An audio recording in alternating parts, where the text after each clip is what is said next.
Dear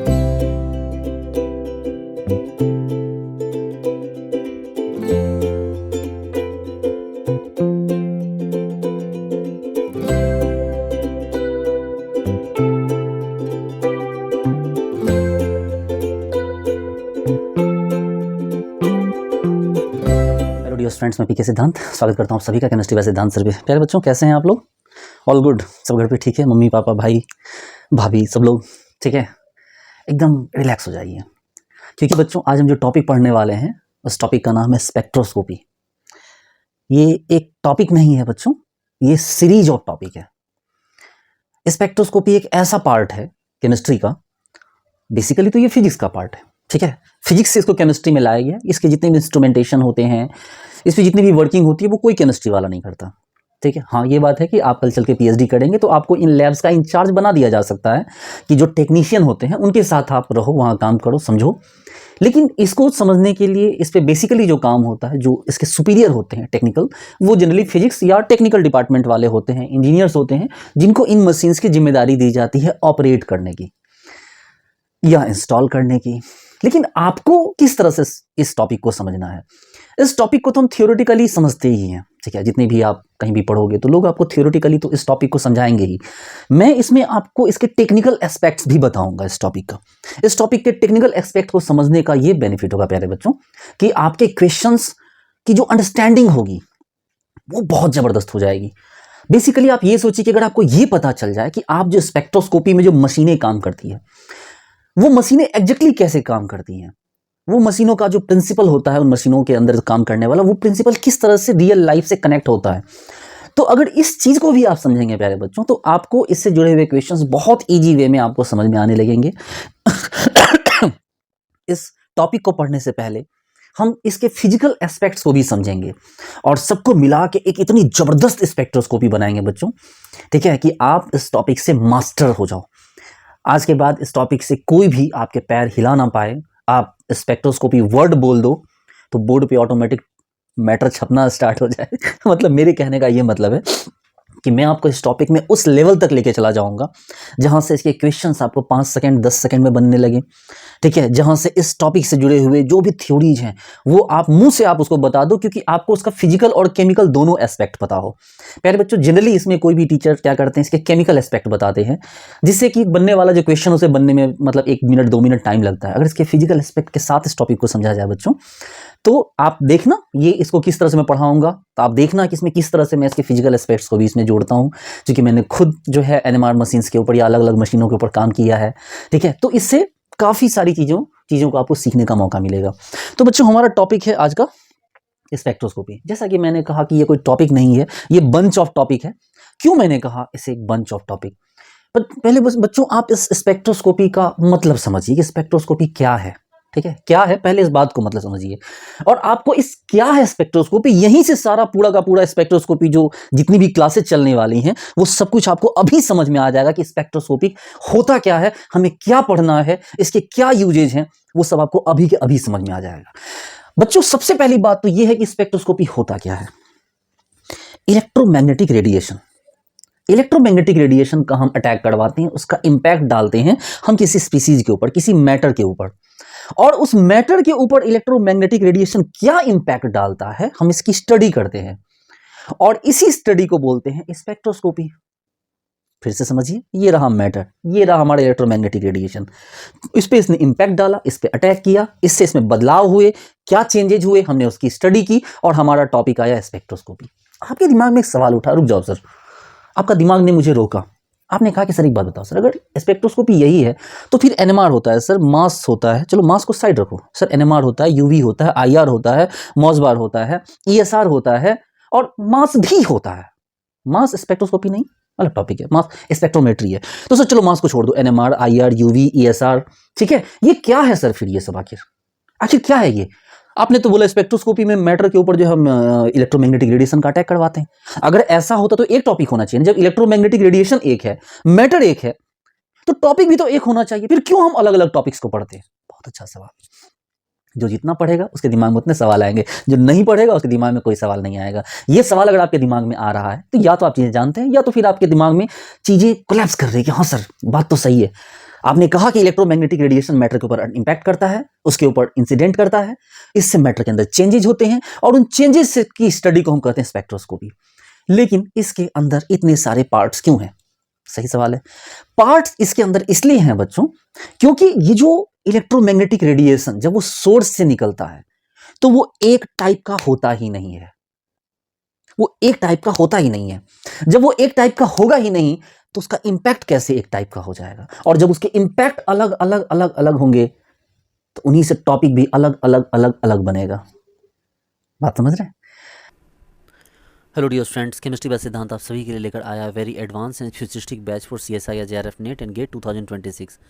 बच्चों, इस video के डिस्क्रिप्शन बॉक्स में एक गूगल ड्राइव का लिंक है जहां पर आपको कंप्लीट स्टडी मटेरियल मिल जाएंगे, previous year question, assignment, class notes, books, other class notes.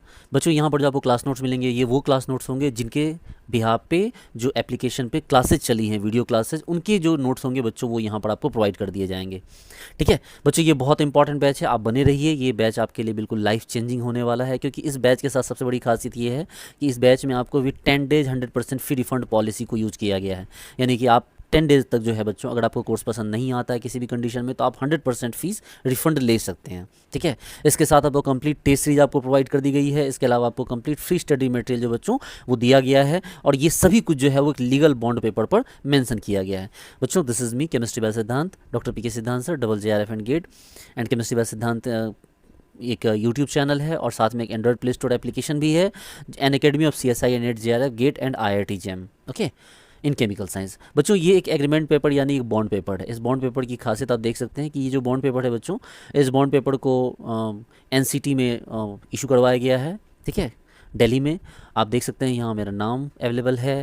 इसको मैंने इशू करवाया 7 जुलाई को, और ये मेरा सिग्नेचर है। ठीक है, और जहाँ तक बात करें इसमें क्या लिखा हुआ है तो आप देख सकते हैं, सबसे पहले मेरा नाम, मेरा एड्रेस, और यहाँ जो डिक्लेरेशन है मेरी तरफ से जिसके साथ मैं अबाइड हूँ पूरी तरह से, वो ये है कि that if any student who purchase course from chemistry by Siddhant application if not comfortable with course within 10 days after purchase and want refund, then I will return his 100% fee. Okay, कि कोई भी बच्चा अगर admission लेता है और वो 10 days के अंदर अपनी फीस को रिटर्न करवाना चाहता है तो मैं उसकी 100% फीस उसको रिफ़ंड कर दूंगा, उसको 1 रुपये भी उसके कट नहीं करूँगा। हालांकि इसमें मेरा नुकसान है। नुकसान ये है कि मुझे GST अपने पैकेट से देनी पड़ेगी, इंटरनेट हैंडलिंग चार्ज अपने पैकेट से देना पड़ेगा, एप्लीकेशन वाले को अलग से देना पड़ेगा, बट इट्स ओके। मुझे अपने कंटेंट पे इतना बिलीव है, अपने हार्ड वर्क पे, अपने वीडियोज़ की क्वालिटी पे इतना बिलीव है कि मैं इस जो है रिस्क को लेने के लिए बिल्कुल तैयार हूँ।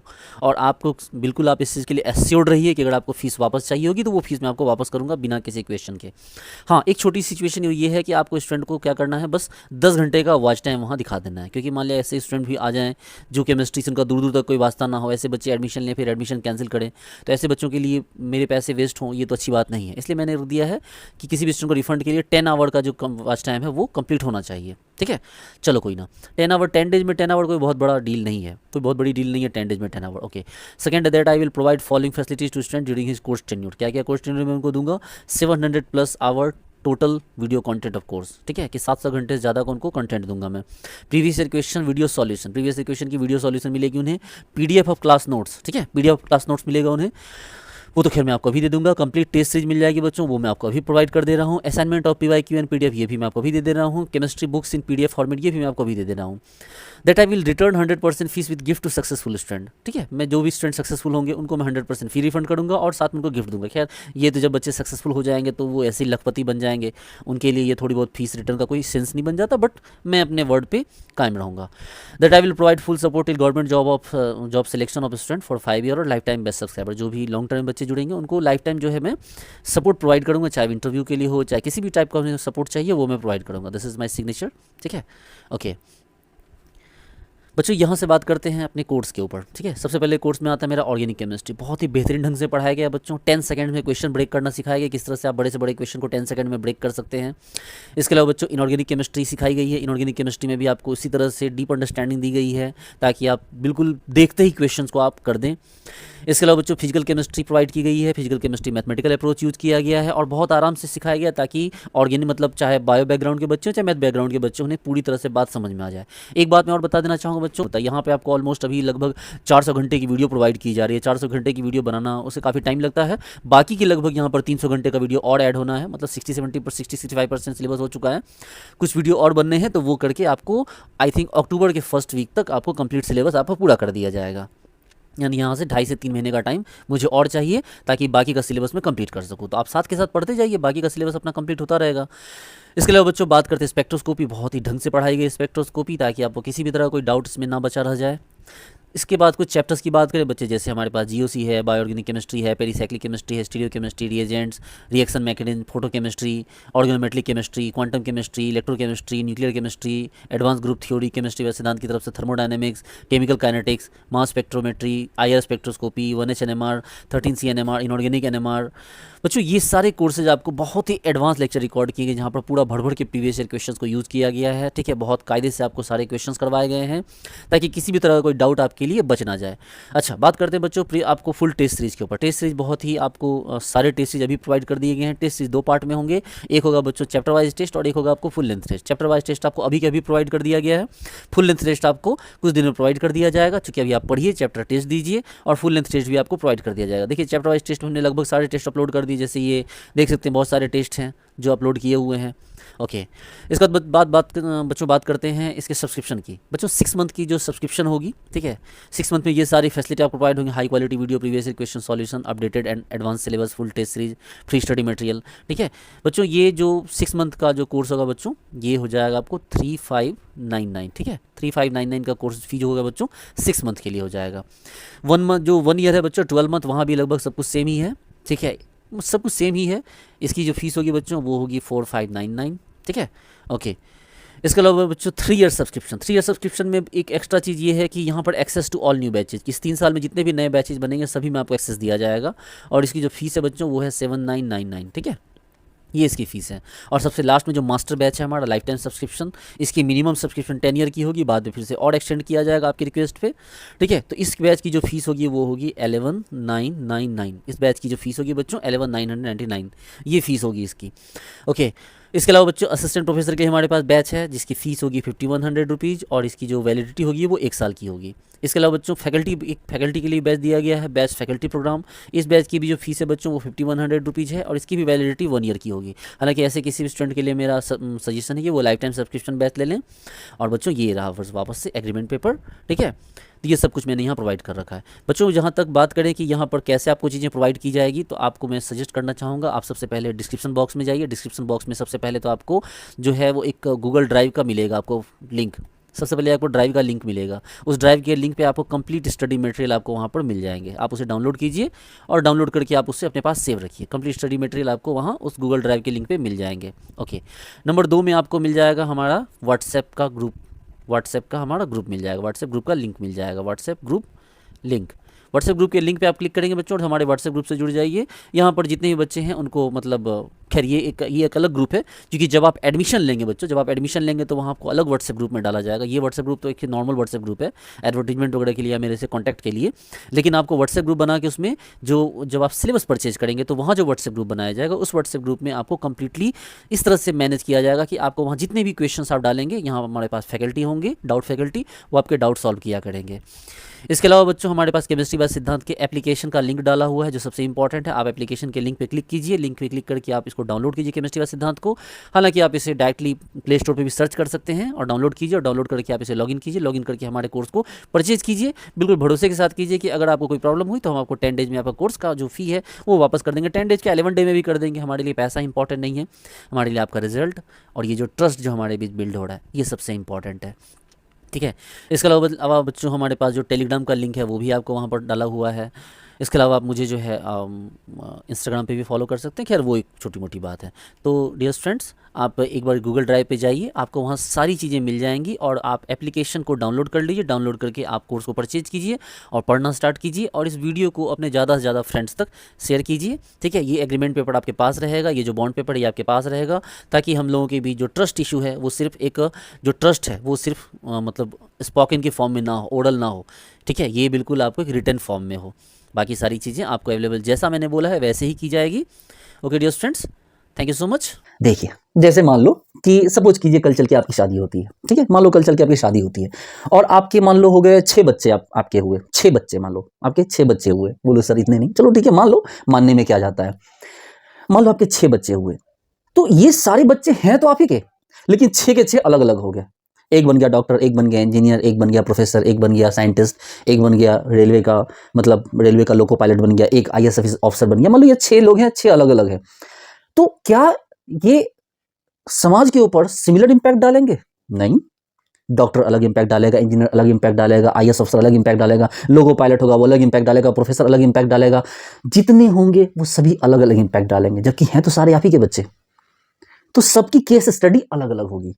प्रोफेसर के सोचने का नजरिया अलग होगा, डॉक्टर के सोचने का नजरिया, इंजीनियर के सोचने का नजरिया, IAS अफसर के सोचने का, रेलवे वाले का नजरिया, सबका नजरिया अलग अलग होगा। रेलवे वाले से बात करेंगे तो बोलेगा यार मैं स्टेशन पे गया था, वहाँ फलानी ट्रेन खड़ी थी, मालगाड़ी खड़ी थी, मालगाड़ी से हमने ट्रांसफ़र हो गए, फिर हम एक्सप्रेस ट्रेनें चलाने लगे, एक बार राजधानी चलाई थी मैंने, एक बार ये किया था, कभी वंदे भारत, ठीक है। IAS ऑफिसर के पास जाओ, बोलेगा यार पता है फलाने जिले में दंगा हो रखा था, वहाँ रात को हमें जाना पड़ा राइट कंट्रोल करने के लिए, यार पुलिस को ये करना पड़ा, बहुत दिक्कत हुई, ठीक है, लोगों से बात करनी पड़ी। डॉक्टर से बात बोलोगे यार पता है उसके पेट में जो है वो किडनी स्टोन हो गया, उसे निकालने के लिए ऑपरेट करना पड़ा, लेप्रोस्कोपी किया था हमने, उसके जो है उस फीमेल की जो है वो ओवरी में प्रॉब्लम आ गई थी, उसके फेलोपियन ट्यूब में काम नहीं, एग रिलीज नहीं हो रहे थे।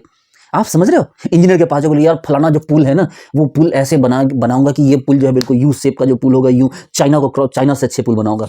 सबके सोच अलग अलग हैं सब आपके ही बच्चे, लेकिन सोसाइटी को वो अलग अलग तरीके से इम्पैक्ट कर रहे हैं। बस यही बात होती है। प्यारे बच्चों एकदम रिलैक्स हो जाइए, शांत हो जाइए, कोई पेन कॉपी यूज नहीं करना है। ये रहा हमारा एक सोर्स। किसका सोर्स है? तो सर ये एक EMR का सोर्स है, इलेक्ट्रोमैग्नेटिक रेडिएशन का सोर्स है। जनरली सन भी हो सकता है, या आपके पास बहुत सारे सोर्स होते हैं।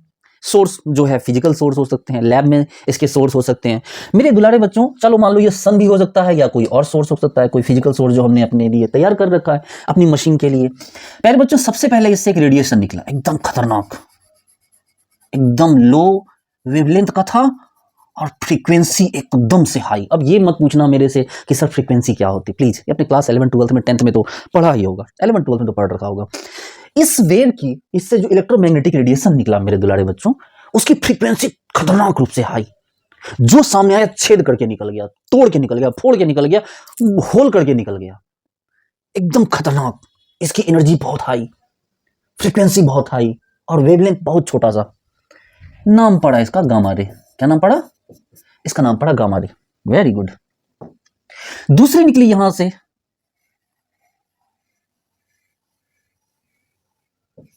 ये इसका वेवलेंथ थोड़ा बड़ा हुआ पहले वाले से, यानी कि एनर्जी घट गई। क्योंकि प्यारे बच्चों आप ये चीज तो पहले से जानते हैं, E = SC/λ। ये बात तो आपको बताने की जरूरत ही नहीं, ये तो आप पहले से जानते हैं। जिसकी जितनी ज्यादा एनर्जी होगी उसका वेवलेंथ उतना क्या होगा, कम होगा। चलो ठीक है, तो E = SC/λ। तो हमने क्या किया, ये दूसरा वेव निकाला जिसका वेवलेंथ थोड़ा बड़ा था, फ्रीक्वेंसी थोड़ी कम थी, दैट मीन एनर्जी थोड़ी कम हो गई।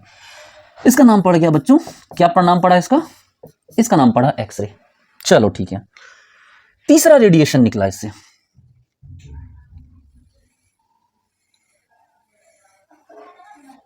ये हो गया बच्चों UV विजिबल। ये कौन सा रे निकला, ये कौन सा इलेक्ट्रोमैग्नेटिक रेडिएशन निकला? सर ये UV विजिबल निकला। इसका वेवलेंथ थोड़ा और बड़ा हुआ, फ्रीक्वेंसी थोड़ी और कम हुई, यानी कि एनर्जी थोड़ी सी और कम हुई। Very good. सर एक काम करते हैं, इसके बाद कौन है भाई?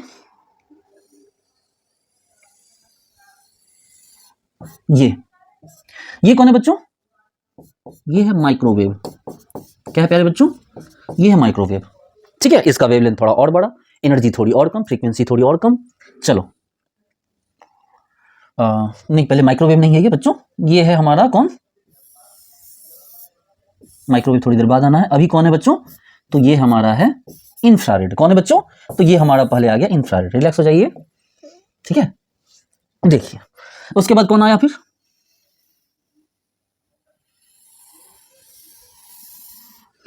इसका गौर से देखिए, इसका वेवलेंथ और बड़ा आया। इसका वेवलेंथ क्या हुआ, पहले से भी बड़ा है, और एनर्जी और फ्रीक्वेंसी पहले से भी क्या हो गई, छोटी हो गई। चलो कोई ना, इसका नाम हो गया माइक्रोवेव। क्या नाम हो गया बच्चों? माइक्रोवेव। एनर्जी कम है, बहुत कम एनर्जी पहले के कंपेयर में। चलो कोई ना। नेक्स्ट आते हैं बच्चों, एक हमारे पास और है, कौन है वो?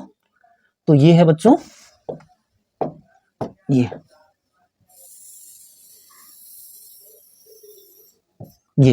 है हमारा रेडियो वेव। कौन है बच्चों? तो ये है हमारा रेडियो वेव। क्या है ये? Radio wave. ठीक है, आप ध्यान से देखोगे तो पता चलेगा कि एक्सरे, पहले गामा रे आया, फिर एक्सरे आया, फिर यूवी विजिबल आया, फिर आईआर आया, फिर माइक्रोवेव आया, फिर रेडियो वेव आया। बेसिकली ये जितने भी वेव्स आ रहे हैं मेरे प्यारे बच्चों, ये सभी किस फॉर्म में है? तो ये सभी फोटोन के फॉर्म में है। ये सभी क्या हो गए बच्चों? ये सभी फोटोन के फॉर्म में है। अब ये अचानक से तो वेव कहीं से आएगा नहीं, ये सभी क्या हो गए? ये सभी आपको फोटोन के फॉर्म में है।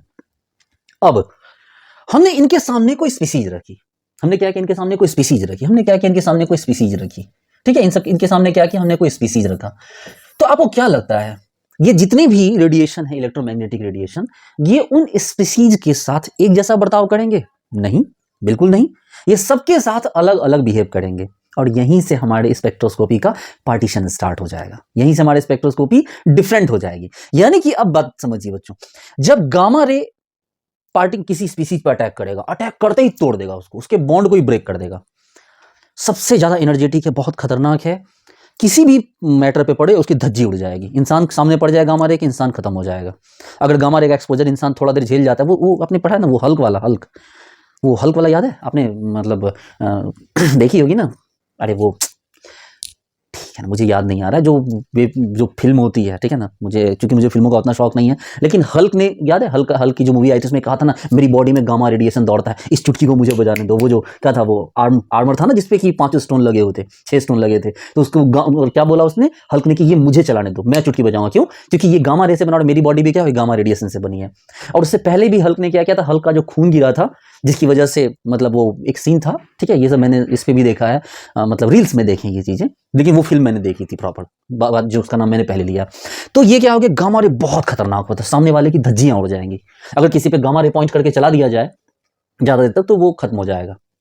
यानी कि गामा रे क्या करता है, बॉन्ड को तोड़ देता है। सामने जो भी बॉन्ड आएगा, उस बॉन्ड को क्या कर देगा, ब्रेक कर देगा। एक्सरे क्या करेगा? एक्सरे भी यही काम करता है, लेकिन थोड़ा टाइम टेकिंग होता है। मतलब एक्सरे उतना इंपैक्टफुल नहीं है, लेकिन एक्सरे भी क्या कर सकता है, बॉन्ड को ब्रेक कर सकता है। यानी कि गामा रे हो या एक्सरे हो, ये दोनों ही क्या करते हैं प्यारे बच्चों, ये क्या करते हैं, बॉन्ड को ब्रेक करते हैं। ये किसमें इन्वॉल्व होते हैं? ये बॉन्ड ब्रेकिंग में इन्वॉल्व होते हैं।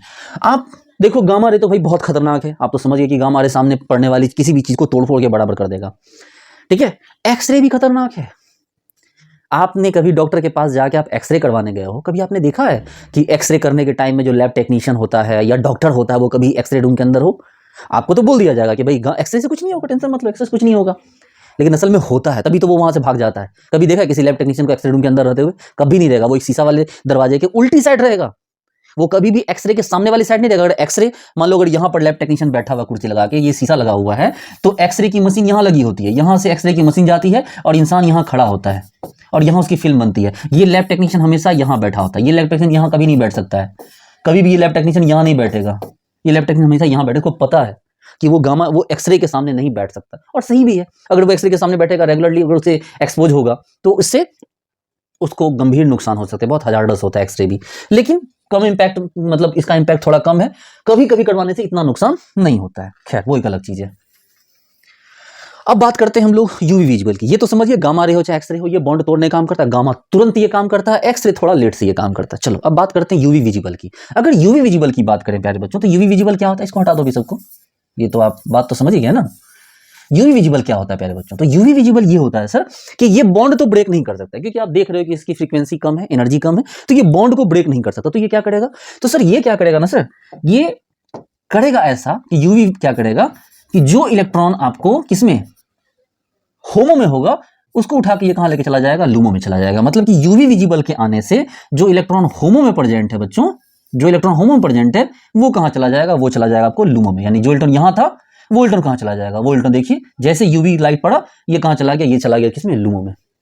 तो यूवी विजिबल ऐसा करता है, और यही हम पढ़ते हैं यूवी स्पेक्ट्रोस्कोपी में।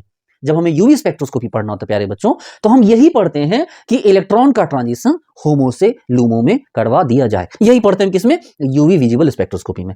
कोई बात नहीं। जब बात करते हैं हम आईआर की, तो आईआर क्या करता है? अच्छा, इसको लिख दिया जाए कि ये क्या करता है बच्चों, तो हम इसको लिख सकते हैं कि जो यूवी विजिबल है ये क्या करता है, तो ये करवाता है क्या आपको, इलेक्ट्रॉनिक ट्रांजिशन करवाता है। ये क्या करता है बच्चों, इलेक्ट्रॉनिक ट्रांजिशन होता है यहाँ पर। तो आप जब यूवी विजिबल स्पेक्ट्रोस्कोपी पढ़ेंगे, यूवी स्पेक्ट्रोस्कोपी पढ़ेंगे, तो आप देखेंगे कि इलेक्ट्रॉन का क्या हो रहा है, ट्रांजिशन हो रहा है। कोई बात नहीं। जब बात करते हैं हम आईआर की, आईआर क्या करेगा, आईआर स्पेक्ट्रोस्कोपी में क्या पढ़ना है बच्चों, आईआर की एनर्जी इतनी नहीं रही कि वो इलेक्ट्रॉन को एक जगह से उठा के दूसरी जगह डाल दे, ठीक है, ये ऐसा नहीं कर सकता है। तो ये क्या करेगा, ये उसे वाइब्रेट करेगा। ये क्या करेगा ना, वाइब्रेशन करवाएगा इसे वाइब्रेशनल स्पेक्ट्रोस्कोपी, इसको वाइब्रेट करेगा, ऐसे ऐसे ऐसे करके क्या करेगा, वाइब्रेट करेगा। यानी कि ये क्या करेगा, तो ये वाइब्रेशन क्या करेगा, ये वाइब्रेट करेगा, जिसकी वजह से हमें क्या पढ़ने के लिए मिलता है, वाइब्रेशनल स्पेक्ट्रोस्कोपी। और ये हमें किसमें देखना है, तो ये हमें देखना है आईआर में। आईआर स्पेक्ट्रोस्कोपी में हम क्या करते हैं, वाइब्रेशन करवाते हैं, वाइब्रेट कर पाया ये।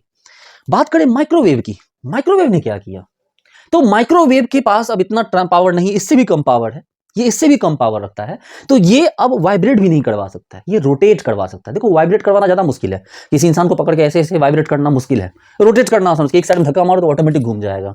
तो इसका मतलब ये है कि ये आपको क्या करवाता है, ये आपको करवाता है, क्या आपको रोटेशन करवाता है, रोटेशनल स्पेक्ट्रोस्कोपी। और बेसिकली यही जो माइक्रोवेव है ये क्या करवाता है, इसे कहां पढ़ते हैं हम, इसे पढ़ते हैं ईएसआर स्पेक्ट्रोस्कोपी में। कहां पढ़ते हैं बच्चों, इसे हम पढ़ते हैं ईएसआर स्पेक्ट्रोस्कोपी, ईएसआर ईपीआर हम पढ़ेंगे कि रोटेशनल स्पेक्ट्रोस्कोपी कहां पढ़ने का मौका मिलेगा हमें, तो ईएसआर स्पेक्ट्रोस्कोपी में हमें रोटेशनल को पढ़ने का मौका मिलेगा। और जहां तक बात की रेडियो वेव की, तो रेडियो वेव की एनर्जी सबसे कम होती है।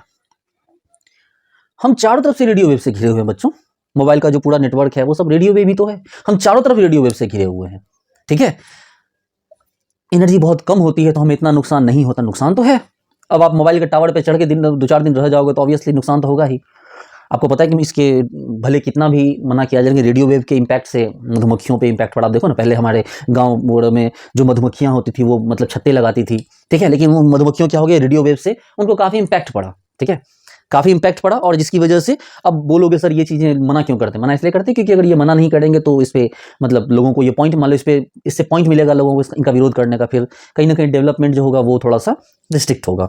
तो काफी सारी चीजों के ऊपर भी लगातार इसके संपर्क में आने से काफी तरह से नुकसान होता है। मोबाइल टावर का तो नुकसान होता ही है, लेकिन इंसानों पर इसका नुकसान कम है, बाकी नुकसान तो है, ठीक है, लेकिन इसकी एनर्जी सबसे क्या होती है, कम होती है। तो रेडियो वेव की वजह से क्या होता है, हाँ सवाल होता है कि रेडियो वेव ने किया क्या, फिर अगर इसकी एनर्जी सबसे कम है तो इसने क्या किया। तो रेडियो वेव ये कर पाता है प्यारे बच्चों कि ना तो ये रोटेट करवा पाता, ना तो ये वाइब्रेट कर पाता, बॉन्ड वॉन्ड तोड़ने की तो बात ही छोड़ दो, ये न्यूक्लियन को, यानी न्यूक्लियन को, उसको बस ये एक्साइट कर देता है। ये क्या कर देता है, ये एक्साइट करता है न्यूक्लियंस को, यानी न्यूक्लियन को सेपरेट कर देता है। और जिसे हम पढ़ते हैं कहां पर, एनएमआर स्पेक्ट्रोस्कोपी में। कहां पढ़ते हैं इसे, न्यूक्लियर मैग्नेटिक रेजोनेंस। ये क्या करता है प्यारे बच्चों कि आपके पास जो न्यूक्लियंस होता है इस तरह से, मान लो अगर वो इस तरह से गोल घूम रहा है तो इसकी एनर्जी को बढ़ा के वो ऐसे बता देगा, और ये क्या हो जाएगा, ये जो इस तरह से घूम रहा था अब ये इस तरह से घूमने लगेगा, ये जो इस तरह से घूम रहा था अब ये क्या होने लगेगा, ये इस तरह से घूमने लगेगा। और प्यारे बच्चों आज हमें यही टॉपिक पढ़ना है एनएमआर स्पेक्ट्रोस्कोपी में। आज हमें क्या करना है, यही टॉपिक पढ़ना है। एक सेकेंड, देखिए बच्चों, ये एक न्यूक्लियन है, क्या हो गया, ये एक न्यूक्लियन है। आप इसके स्पिन को ध्यान रखना, इसलिए मैंने इस पे एक होल यूज किया है ताकि आपको इसका डायरेक्शन पता चले। सपोज करो कि ये जो न्यूक्लियंस है ये घूम रहा है, आप इसका स्पिन देखो किस डायरेक्शन में हो रहा है, ठीक है। हमने क्या किया, इसका स्पिन करवाया, और अब हमने क्या किया, इसको रेडियो फ्रीक्वेंसी दे दी। हमने क्या किया, इसको रेडियो फ्रीक्वेंसी, अब इसका एक बार डायरेक्शन देखना। अब हमने क्या किया, रेडियो फ्रीक्वेंसी यूज कर लिया, अब इसका डायरेक्शन आप देखना। अब देखो डायरेक्शन पलट गया, ध्यान से देखो।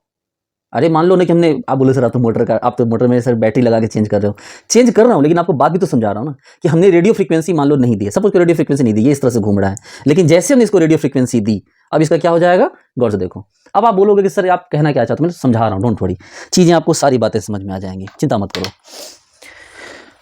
बच्चों, एकदम रिलैक्स हो जाओ। देखो ये बात तो आपको समझ में आ गई कि हाँ हमें एनएमआर स्पेक्ट्रोस्कोपी में इस तरह से चीजों को देखना है। अब एक काम करो, सबसे पहले आप लिखो स्पेक्ट्रोस्कोपी का डेफिनेशन। अभी ये सब कुछ नहीं, पहले स्पेक्ट्रोस्कोपी का डेफिनेशन लिखो, स्पेक्ट्रोस्कोपी का डेफिनेशन लिखो, पहले थोड़ा डेफिनेशन लिख लो, ठीक है। लिखो डेफिनेशन, तो मुझे स्टैंडर्ड लिखवाना होगा इसलिए कॉपी यूज करना पड़ता है ना। लिखो the study of how matter interact with the study of how matter interact with EMR, electromagnetic radiation, EMR, such as light, bracket में लिखेंगे photon, such as light, bracket में लिखेंगे photon,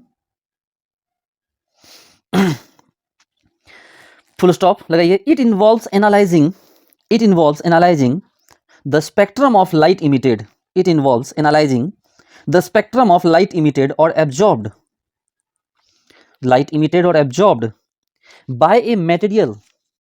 by a material to gain information about its composition, comma, structure and other properties,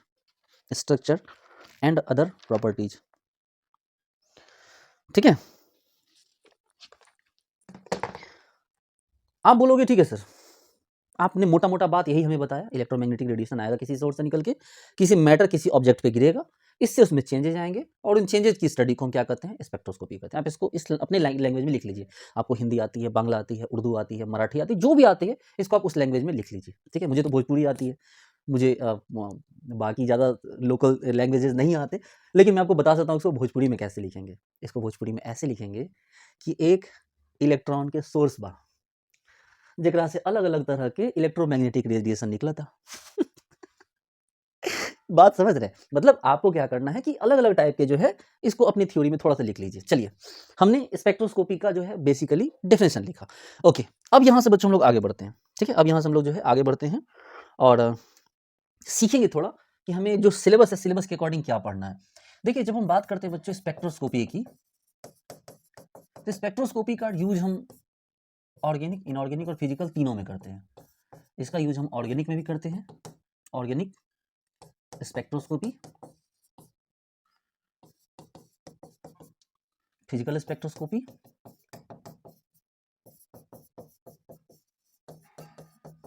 और inorganic spectroscopy.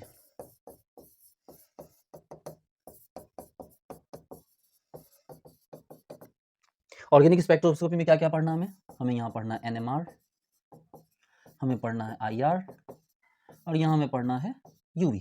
ठीक है, ये हमें यहाँ पढ़ना है किसमें, NMR, IR और क्या पढ़ना है हमें, UV पढ़ना है. चलो, फिजिकल में क्या पढ़ना है बच्चों, फिजिकल में हमें पढ़ना है आपको रोटेशनल स्पेक्ट्रोस्कोपी,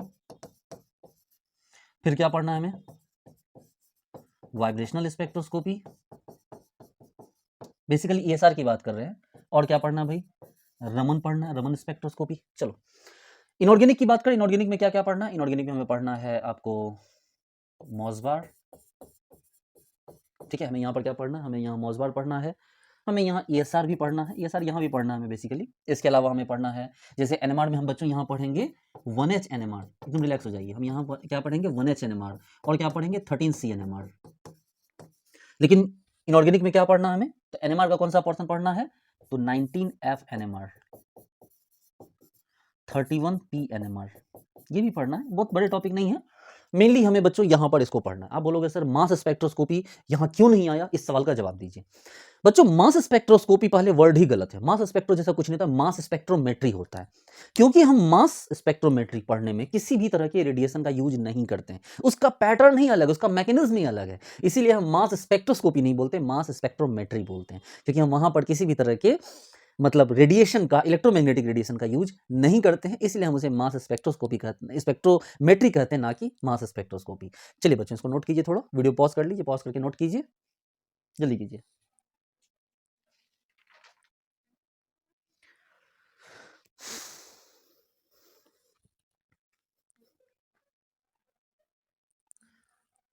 एक काम कीजिए, एक लाइन में स्पेक्ट्रोस्कोपी का डेफिनेशन लिख लीजिए.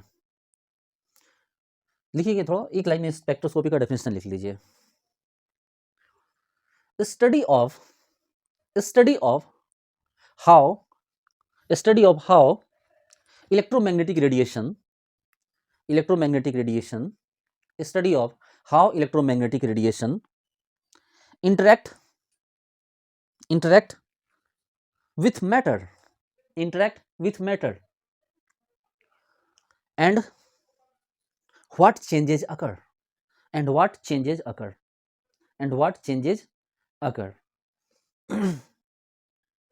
what changes occur। इसके बारे में थोड़ा और अच्छे से लिख लीजिए।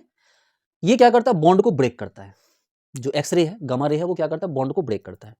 यूवी विजिबल है, क्या करता है, बॉन्ड के अंदर, अब सॉरी ऑब्वियस सी बात है, बॉन्ड बने हैं तो उसके अंदर क्या करेगा, इलेक्ट्रॉन का ट्रांजिशन करेगा। ये वाइब्रेशनल स्पेक्ट्रोस्कोपी किसको होता है, ये बॉन्ड को वाइब्रेट करवाता है, बॉन्ड को वाइब्रेट करवाता है। रोटेशनल स्पेक्ट्रोस्कोपी क्या करता है कि बॉन्ड को क्या करता है, रोटेट करता है।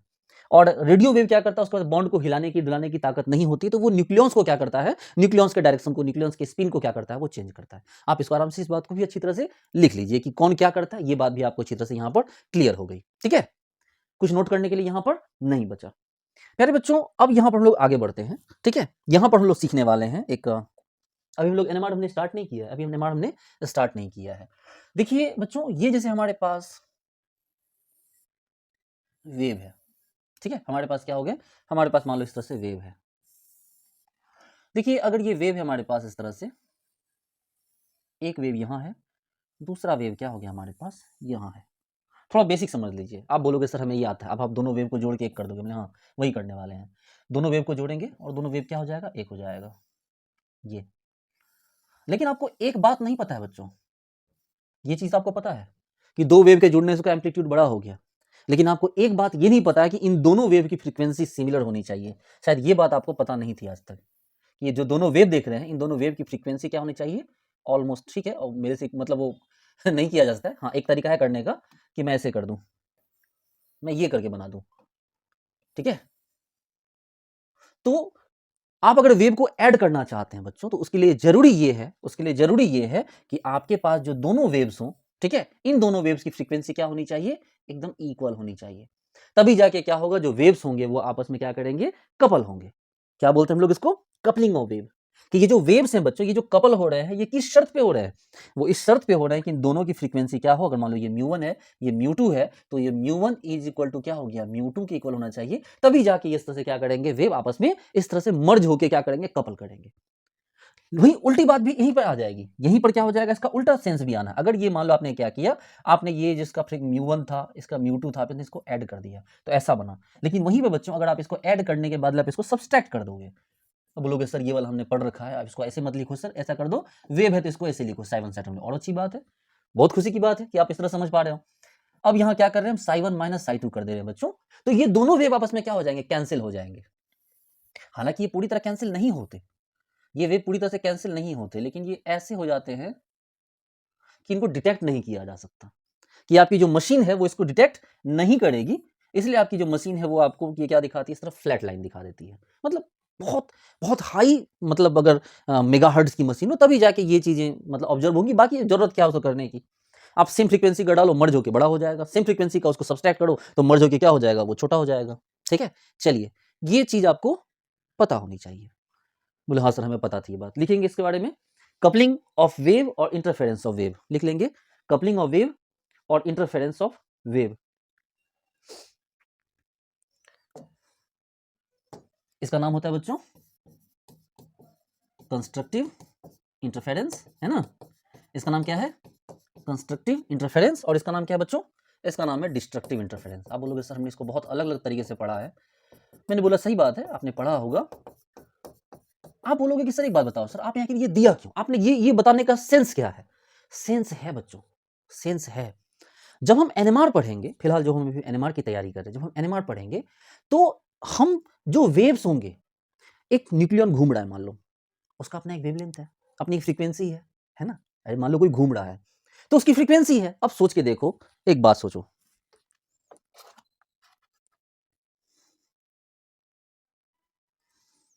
देखो ये मान लो मेरे पास दो न्यूक्लियॉन्स है, ठीक है। मेरे पास क्या हो गया बच्चों, ये दो न्यूक्लियॉन्स है। आप समझने की कोशिश करना, मेरे पास दो न्यूक्लियॉन्स है, एक न्यूक्लियॉन ये, एक न्यूक्लियॉन ये, मतलब एक टाइप का न्यूक्लियॉन ये है, एक टाइप का न्यूक्लियॉन ये है। आप खुद समझना कि मान लो कि सपोज कीजिए कि मैंने क्या किया कि मैंने वेव यूज किया, तो ये इस तरह से घूमने लगा। आपको कोई साउंड सुनाई दे रहा है, ये इस तरह से घूम रहा है। अगर घूम रहा है तो अपना एक वेवलेंथ होगा इसका, है ना। तो इसको घुमा के ऊपर ले जाने के लिए हमें अलग वेवलेंथ का वेव चाहिए।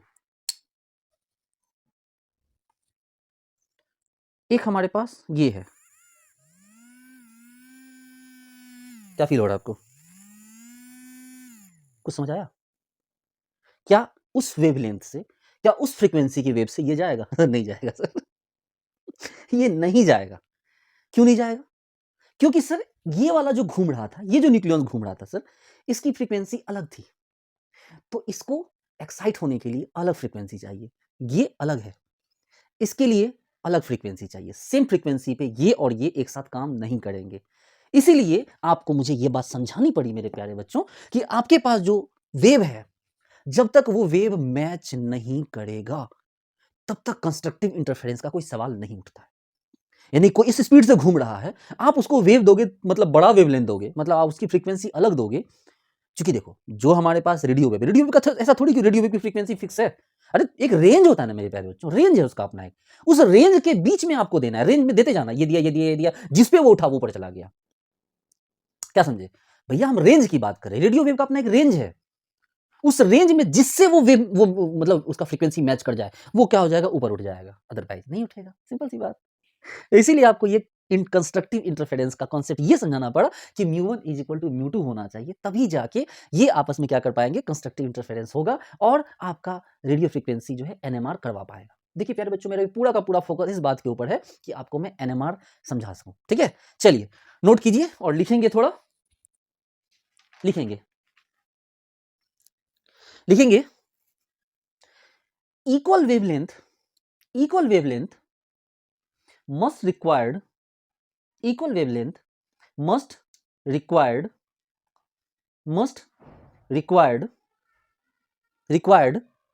for constructive or destructive interference. Constructive or destructive interference. Constructive or destructive interference. In case of different wavelength, in case of different wavelength, in case of different wavelength, different wavelength, there is no constructive or destructive interference. आपको ये बात नहीं पता होगी आज तक, आपने ये तो पढ़ रखा होगा ये होता है, लेकिन ये नहीं पता होगा कि ये आपको ऐसा होता है। ठीक है, अब आप इसका एग्जांपल समझो। मान लो मैं, आपने बचपन में घुमाया, घिरनी घुमाई, घिरनी, लट्टू लट्टू घुमाया, लट्टू घुमाया होगा ना आपने। मेरे पास वो भी है, मैं दिखा सकता हूँ, लेकिन बात अब समझ। आपने लट्टू घुमाया ऐसे, यूं चू से घुमा लट्टू, और आपने उसी स्पीड का एक लट्टू उधर से घुमा दिया, और दोनों को आप क्या हो गया, मतलब एक, जैसे आपने क्या कि एक दोनों को एक इस तरह से एक एक्सिस पे आप घुमा रहे हो। ये इधर घूम रहा है जिस फ्रीक्वेंसी से, ये उधर उस फ्रीक्वेंसी से घूम रहा है। आपने एक बार में सटा दो उसको, वो एक झटके में रुक जाएगा। क्यों? क्योंकि जिस स्पीड में इधर घूम रहा था वो उसी स्पीड में इधर घूम रहा, दोनों जैसे जुड़े, दोनों ने क्या कि एक दूसरे के वेव फ्रीक्वेंसी को कैंसिल किया और एक सेकंड लट्टू रुक गया। लेकिन सोचो, अगर क्या हो कि ये लट्टू तेज घूमे और ये लट्टू धीरे घूमे, जब टकराओगे तो क्या होगा? क्या होगा? ना तो उसकी स्पीड एग्जैक्टली बढ़ेगी, ना उसकी स्पीड एग्जैक्टली घट जाएगी। ये वही होगा जो हमारे गांव में होता है, जब हम लोग खेलते हैं बच्चों, लट्टू ऐसे यूं फेंकते हैं, उधर से दूसरा वाला यूं फेंकता है, जब वो टकराते हैं तो एक पहले रुक जाता है, एक थोड़ा देर बाद में रुकता है। कोई एक होगा पहले रुकेगा, कोई एक होगा जो बाद में रुकेगा। क्यों हुआ ऐसा? क्यों हुआ ऐसा? क्योंकि दोनों की फ्रीक्वेंसी अलग अलग थी। अगर दोनों की फ्रीक्वेंसी सेम होती तो फिर ऐसा नहीं होता। ठीक है प्यारे बच्चों, चलिए, तो ये बात भी आपको समझ में आ गई। मैं चाहता हूं कि अब हम लोग एनएमआर की बात करें। अभी तक हमने कोई एनएमआर नहीं पढ़ा, अभी तक हमने एनएमआर नहीं पढ़ा, एनएमआर हम अब पढ़ने जा रहे हैं। तो मेरे दुलारे बच्चों, हम शुरू करते हैं एनएमआर स्पेक्ट्रोस्कोपी। ठीक है, डालिए, हेडिंग डालिए, एनएमआर स्पेक्ट्रोस्कोपी। थोड़ा समझते हैं एनएमआर स्पेक्ट्रोस्कोपी, रिलैक्स हो जाइए, आज की क्लास ही इंपॉर्टेंट है। स्पेक्ट्रोस्कोपी की बात हम नहीं करें, अब हम एनएमआर स्पेक्ट्रोस्कोपी की बात करेंगे। बच्चों, मैं आपको कुछ दिखलाना चाहता हूँ। देखिए, ये है ब्रूकर का 900 मेगाहर्ट्ज का मशीन। ये अभी तक का सबसे हाईएस्ट है। ठीक है, 900 मेगाहर्ट्ज का, शायद इंडिया में है, किसी आईटी में तो है। ठीक है, किसी आईटी में है 900 मेगाहर्ट्ज का। और ये मशीन बहुत महंगी है, करोड़ों में इसकी प्राइस है। जनरली हमारे यहाँ ये एनएमआर मशीनें इतनी बड़ी बड़ी होती है। देख रहे हैं, ये आदमी इसके ऊपर चढ़ के काम कर रहा है, देख सकते हैं। ये सीढ़ी लगा के इसके ऊपर चढ़ा जाता है। बोलोगे सीढ़ी लगा के ऊपर क्यों चढ़ा जाता है बच्चों? क्योंकि इसमें, इसको ठंडा रखने के लिए इसमें नाइट्रोजन गैस फिल की जाती है। इसके अंदर हीलियम होता है, इस तरह से हीलियम का जैकेट होता है, और उसको ठंडा रखने के लिए नाइट्रोजन गैस हर 2 दिन 3 दिन पे फिल की जाती है। और छोटी मशीनें भी होती है जिस पे चढ़ने की जरूरत नहीं होती है, लेकिन बड़ी मशीनों पे चढ़ के नाइट्रोजन गैस भरना पड़ता है। लेकिन छोटी मशीनें भी होती है, मैं आपको छोटी मशीनें थोड़ी दिखा दूँ। देखो, ये छोटी मशीन है। ठीक है, ये 600 मेगाहर्ट्ज की मशीन है, हालांकि ये भी ज़्यादा एक्सपेंसिव हो जाती हैं। तो हमारे यहाँ मोस्ट कॉमनली 300 मेगाहर्ट्ज की मशीनें होती हैं। ये इस टाइप की जो हमारी यहाँ मशीनें होती है, 300 मेगाहर्ट्ज की मशीन होती है कि यहाँ टूल लगा के चढ़ के ऊपर से नाइट्रोजन गैस को फिल किया जाता है। ठीक है, आप और भी देख सकते हैं, ये देखिए छोटी मशीनें होती हैं, लेकिन यहाँ जनरली मशीनें छोटी ही होती है, बाकी बड़ी भी होती है। 900 आपको मेगाहर्ट्ज की है, बाकी छोटी मशीनें भी होती है। ये कैसे काम करता है वो भी मैं आपको बताऊंगा बच्चों। प्यारे बच्चों, पहले इस मैकेनिज्म को थोड़ा, इसके मैकेनिज्म को समझिए कि ये मशीन काम किस तरह करती है या क्या काम करती है मशीन। एनएमआर का एग्जैक्टली क्या यूज है आपकी लाइफ में, आपकी जिंदगी में। एनएमआर मशीन आपके रिसर्च के टाइम में एनएमआर मशीन किस तरह काम करती है। देखो बच्चों, सपोज करो आपने कोई कंपाउंड बनाया, ठीक है, आपने लैब में कोई कंपाउंड बनाया। अब अगर आपने लैब में कोई कंपाउंड बनाया तो आपको पता कैसे चलेगा कि वो कंपाउंड एग्जैक्टली बन गया? क्योंकि फिजिक्स वाले जब कोई रिएक्शन करते हैं तो वो दिख जाता है। टाइम, एक्यूरेसी, प्रिसीजन, वो उनको आंख के सामने दिख जाता है। उनको किसी मशीन पे अपनी अपने थ्योरी को साबित करने के लिए कोई फॉर्मूला निकाल, मतलब कोई मशीन नहीं उनके पास उस तरह की। लेकिन जो केमिस्ट्री जुड़े हैं, इवन की जो बायोलॉजी से भी जुड़े हुए हैं, ठीक है, जहां पर कोई केमिकल बनता है, वहां जरूरत पड़ती है एक ऐसी मशीन की जो उसका स्ट्रक्चर लमसम बता सके, एक आइडिया दे सके कि आपने जो बनाया है वो कितना सही कितना गलत है। सपोज करो मेरे प्यारे बच्चों कि आपने एक कंपाउंड बनाया। सपोज करो कि आपने कंपाउंड बनाया, वो कंपाउंड कैसा है? आपने जो कंपाउंड बनाया वो मान लो कि ऐसा है।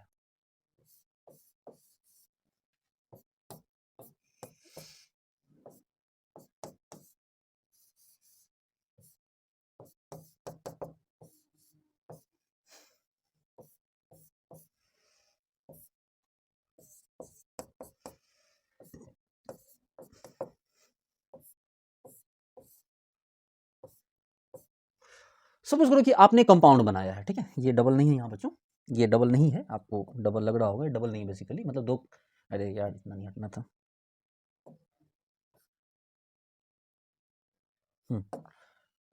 ये बनाया आपने। सपोज करो कि आपने लैब में आप गए कोई रिसर्च करने, आपने कोई कंपाउंड बनाया, लेकिन पता कैसे चलेगा कि आपने वो कंपाउंड बना लिया? आपने कई महीनों तक मेहनत की। पहले आपने बेंजीन से स्टार्ट किया, बेंजीन से आप एक स्टेप बढ़ के उसमें कीटोन जोड़ा, फिर उसमें और आगे बढ़े, फिर एल्काइलेशन किया, फिर और मतलब ठीक है, आप जो भी रिसर्च करेंगे, आपने कई प्रोसेस, 10-15 प्रोसेस के बाद आपने कंपाउंड बना के तैयार किया। इसको छोड़ो, आपने फर्स्ट स्टेप बनाया, बेंजीन पे आपने नाइट्रेशन करवाया, सपोज करो नाइट्रो बेंजीन बना। आपने बेंजीन पे एल्काइलेशन करवाया, एल्काइल बेंजीन बना, या आपने कोई टॉलुइन बनाया, या आपने कुछ भी आइसोप्रीन वगैरह कुछ भी आपने लगाया। पहले स्टेप में ही बना कि नहीं बना, ये कैसे पता चलेगा? ये तो बहुत बड़ा स्ट्रक्चर हो गया।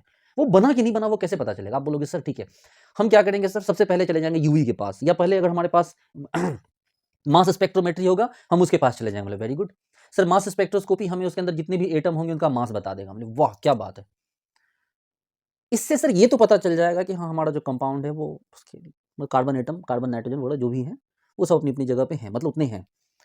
सपोज करो कि जैसे आप ये बेंजीन के पास, ये मान लो ये बेंजीन लगा है, इसमें मान लो कि हमने क्या लगा है, एसएच लगा है, ये यहाँ पे NO2 लगा है, ये यहाँ पे इस तरह से एल्काइल लगा है, और यहाँ पर डबल बॉन्ड O लगा हुआ है। तो ये बेसिकली क्या करता है, इसका आपने डाल दिया इसको। सपोज करो इस स्ट्रक्चर की बात, देखो बच्चों बात करते हैं, पहले टॉपिक को सीखना तो हमें है ही, पहले बात करते हैं, बात करने से चीजें क्लियर होती है। सपोज करो कि ये कंपाउंड है, आपने इसको टेस्ट करना, आपको पता लगाना है कि ये बना कि नहीं बना। आपने सबसे पहले क्या कर दिया, आप चले गए किसके पास, तो आप चले गए मास स्पेक्ट्रोस्कोपी वाले के पास, मास स्पेक्ट्रोमेट्री के पास चले गए। उसने क्या किया, इसमें कार्बन कितने, 1 2 3 4, देखो 2 कार्बन, 6 2 8, और 8 3 11, इसमें 11 कार्बन है। उसने 11 कार्बन का मास आपको बोला कि हाँ भैया 11 कार्बन का मास है, एक ऑक्सीजन का मास है, नाइट्रोजन का मास है, सल्फर का मास है, हाइड्रोजन का मास है। उसने आपको मास दे दिया। और अगर आपका मास इसके मॉलिक्यूलर फॉर्मूला से मैच कर गया, आपने जो बनाया, तो आप कुछ हद तक खुश हो गए कि हाँ भाई मैंने तो जो बनाया उसका मास आ गया। लेकिन क्या ये इनफ है? आपका मॉलिक्यूलर फॉर्मूला अगर आ गया तो क्या आपको खुश होना चाहिए? नहीं। क्यों खुश होइएगा आप? हो सकता है कि ये जो एसएच था मेरे प्यारे बच्चों, ये जो एसएच था वो एसएच ऐसे होता।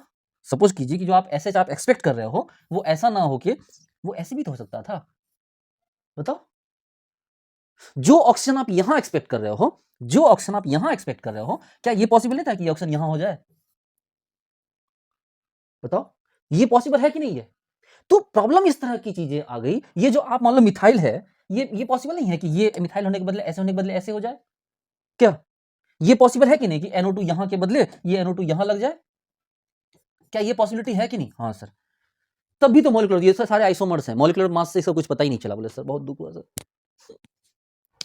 यानी मास स्पेक्ट्रोस्कोपी आपको प्राइमरी लेवल पे थोड़ी सी इंफॉर्मेशन है कि हाँ भैया आपका मॉलिक्यूल ठीक ठाक है, मॉलिक्यूलर मास तो सेम है, बाकी आप देख लो। आपने मास स्पेक्ट्रोस्कोमेट्री को हाथ जोड़ा, बोले भैया इतना पैसा खर्चा कर दिए, रिजल्ट तुमने नहीं बताया, हम चले दूसरी जगह पे। आपने क्या किया, बोले ठीक है हम जा रहे हैं। आप चले गए और बोला कि देखो हमारे पास बजट थोड़ा कम है, हालांकि एनएमआर सस्ता होता है 300-350 रुपये का। अगर आप प्रॉपर उसी जगह से हैं तो 50-60 रुपये में एनएमआर हो जाएगा, बाहर से करवाएंगे तो 300-350 रुपये लगता है।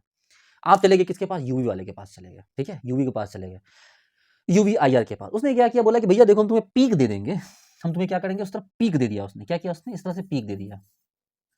तो पीक से बहुत कुछ नहीं पता चला, पीक से फंक्शनल ग्रुप पता चला, मतलब बेकार हो गया। मान लो यहाँ कीटोन वगैरह होगा तो कीटोन के लिए फंक्शनल ग्रुप मतलब पीक आ जाएगा, अलग अलग फंक्शनल ग्रुप के लिए पीक आ जाएगा, लेकिन बहुत एक्यूरेट नहीं कहा जा सकता। वो भी नहीं बता सकता कि पीक का जो कीटोन है, अभी ये जो हमने पढ़ा, अभी हमने क्या प्रॉब्लम देखा, ये डबल बॉन्ड ओ यहाँ है, वो यहाँ होगा तब भी पीक देगा, यहाँ होगा तब भी वही पीक देगा। तो आपने बोला भैया हम तुम्हें भी नमस्कार करते हैं, जाने दो। आपने बोला चलो भाड़ में जाओ तुम, मतलब ऐसे नहीं बोला, मतलब आपने बोला चल हम जा रहे हैं यहाँ से, आप यहाँ से चले गए।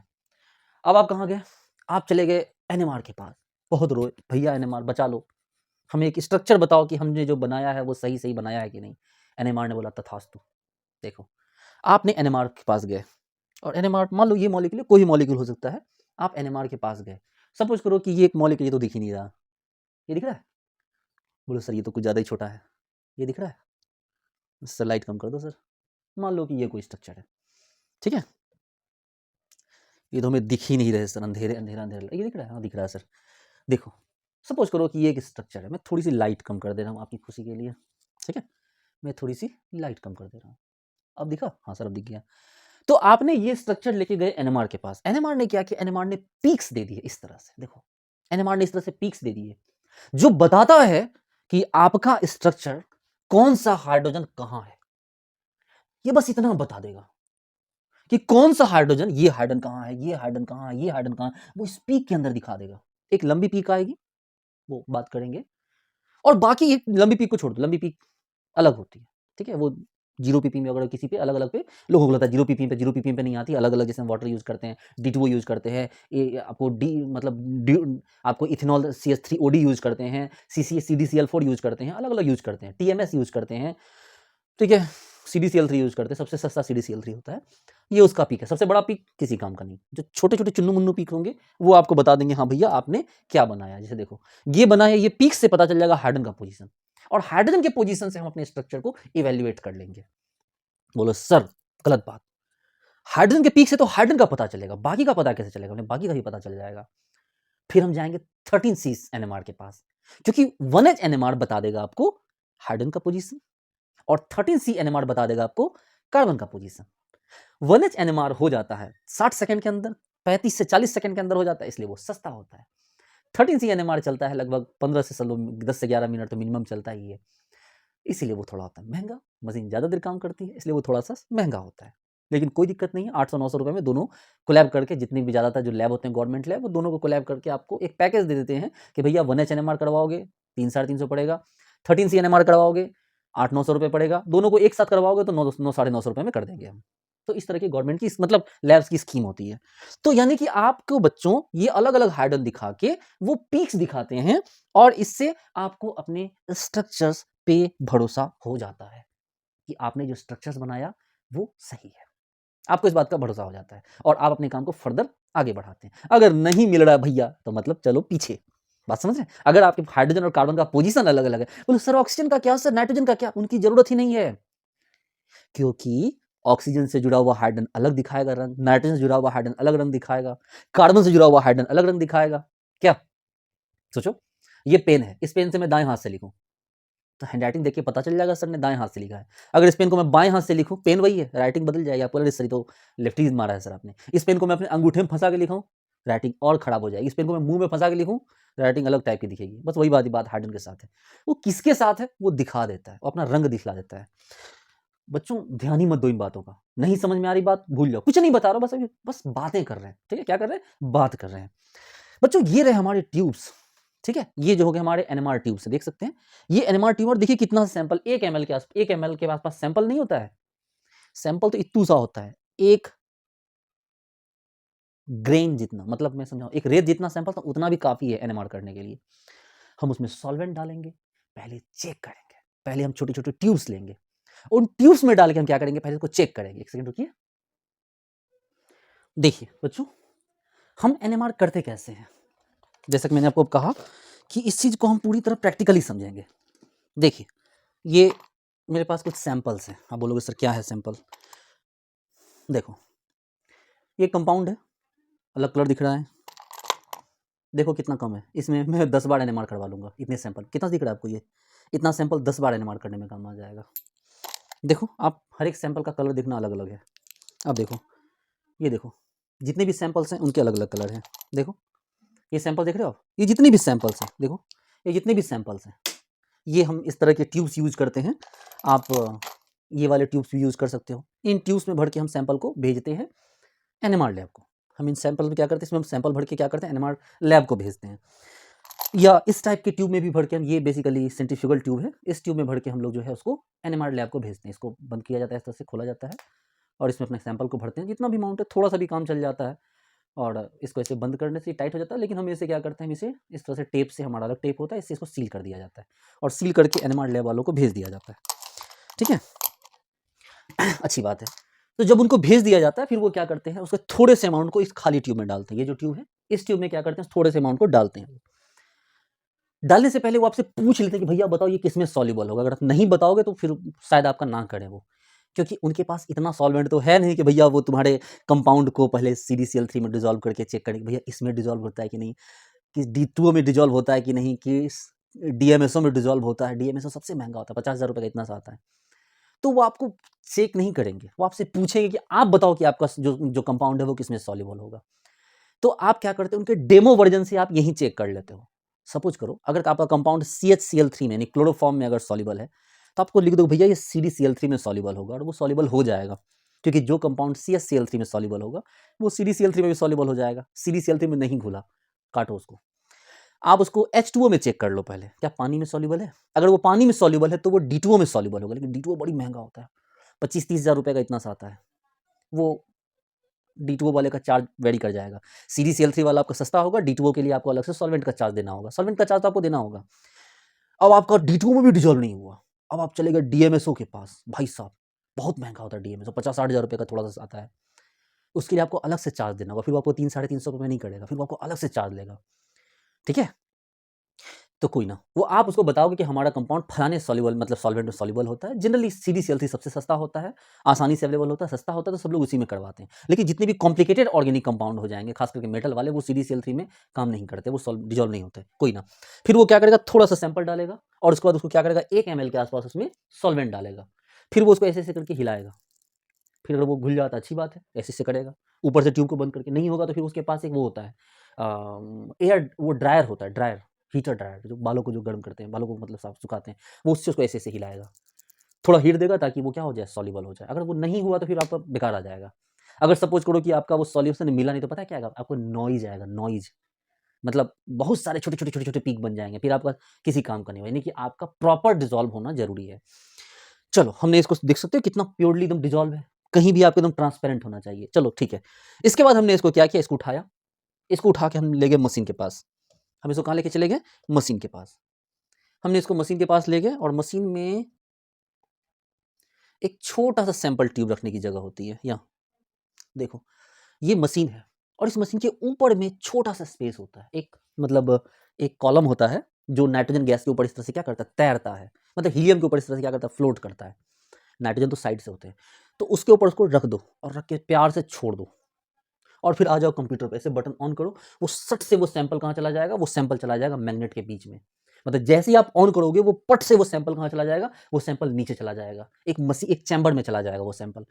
और वो चैम्बर में जाते ही भाई साहब 5 लाख RPM की स्पीड से वो घूमना स्टार्ट हो जाएगा। 5 लाख RPM समझते हो, 5 लाख रिवॉल्यूशन पर मिनट, मतलब 1 सेकंड, 1 मिनट में 5 लाख बार वो घूम जाएगा। वो इतनी तेज घूमेगा, इतना तेज घूमेगा वो, और इतना तेज घूमेगा। और उसके बाद वहां दी जाएगी इसको रेडियो फ्रीक्वेंसी का टॉर्च दिया जाएगा। और फिर आपके सामने क्या आएंगे, फिर आपकी मशीन इस तरह के पीक्स दिखाना स्टार्ट कर देगी। अब उसको अगर हाइड्रोजन NMR चेक करना है, आपको सेट करना होगा सॉफ्टवेयर के ऊपर कि हमें हाइड्रोजन NMR चेक करना है, तो आपको हाइड्रोजन NMR के पीक्स दिखेंगे, विद इन मिनट आपको दिख जाएंगे। अगर आपको 13C NMR चेक करना है तो फिर आपको लगा के छोड़ना होगा, 15-17 मिनट के आसपास वो लगेगा और उसके बाद उसके पीक्स जो है वहां पर आ जाएंगे। क्यों ऐसा होता है, ये सारे सवालों के जवाब आपको मिलेंगे। ठीक है। तो इस तरह से हमने समझा कि हाँ सर, हमारे पास जो एनएमआर मशीन है वो काम करती है। थोड़ा सा एनएमआर मशीन का आप थोड़ा डायग्राम देखिए कि एनएमआर मशीन किस तरह से काम करता है। देखिए बच्चों, ये जो मशीन है ना, ये मशीन दो तरह से काम करती है बच्चों। ये मशीन दो तरह से काम करती है। ये मशीन ऊपर से भी काम करती है, मशीन नीचे से भी काम करती है। ठीक है, ये मशीन ऊपर से भी काम करती है और नीचे से भी काम करती है। ऊपर से जब एक प्रोब होता है, प्रोब नीचे से क्या होता है, प्रोब चेंज करना होता है हमें। जब हम प्रोब चेंज करते हैं बच्चों, तो अगर हमें सॉलिड एनएमआर कढ़वाना है तो उसका प्रोब, ये जो नीचे से लगता है प्रोब, जिसमें ऊपर से आके सैंपल फंसता है, वो प्रोब अलग अलग, वो प्रोब कहा जाता है। तो वो अलग अलग होते हैं। यानी कि अगर आपको लिक्विड एनएमआर करवाना है तो अलग होगा, सॉलिड एनएमआर करवाना है उसमें काफ़ी टाइम लगता है, तो वो प्रोब बदलना पड़ता है। एक प्रोब की कीमत ऑलमोस्ट 30 से 40 लाख रुपए होती है, प्रोब की कीमत। उसको खोलने वाला बड़े प्यार से इसे खोलता है, उसको थोड़ी भी गलती नहीं कर सकता, कोई बात नहीं। चलो, ये बात हमें समझ में आ गई। अच्छा बच्चों, तो फिर ये प्रोटीन क्यों दिया होगा, इसका भी स्ट्रक्चर बता देगा। प्रोटीन भी तो कार्बन है, प्रोटीन भी तो कार्बन है, नाइट्रोजन वगैरह हाइड्रोजन है, तो ये उसका भी स्ट्रक्चर बता सकता। मतलब केमिस्ट्री के साथ साथ बायोलॉजी के लिए भी एनएमआर मशीन बहुत ही काम की होती है। ठीक है, तो आपको एनएमआर मशीन की फंक्शन थोड़ी थोड़ी समझ में आने लगी होगी। और डिटेल में समझते हैं कि एनएमआर मशीन एक्चुअली कैसे काम करती है। ठीक है, इसको थोड़ा सा और डिटेल से समझते हैं बच्चों कि एक्चुअली कैसे काम करता है। देखो, हमने सैंपल लिया, सैंपल इसके अंदर डाला, ये घूमना स्टार्ट हुआ, तो यहाँ पर एक रिसीवर होता है जो उसमें क्या चेंजेस हो रहा है उसको रिसीव करता है, और उसको कंप्यूटर के सॉफ्टवेयर के थ्रू वो वहाँ पर आपको पीक्स दे देता है। यूपीएस यहाँ पर आपको लगा हुआ सीपीयू, इसके थ्रू यहाँ पर आपको पीक्स मिल गए और आपने इसका ग्राफ क्या किया। ये जो ग्राफ्स दिख रहे हैं आपको, ये जो बच्चों ग्राफ आता है ना, ये जो भी ग्राफ आप देख रहे हैं, ये ग्राफ कहाँ से आते हैं, ये सॉफ्टवेयर ग्राफ को बनाता है। ठीक है, ये जो एनएमआर को ऑपरेट करने लिए जो सॉफ्टवेयर, जैसे डेल्टा सॉफ्टवेयर है, तो जो सॉफ्टवेयर के ऊपर आप क्या करते हैं, इस ग्राफ को ड्रॉ करते हैं। बेसिकली एनएमआर इस तरह की पीक्स नहीं देता है, एनएमआर मशीन वो अपना डाटा देता है, रॉ डाटा।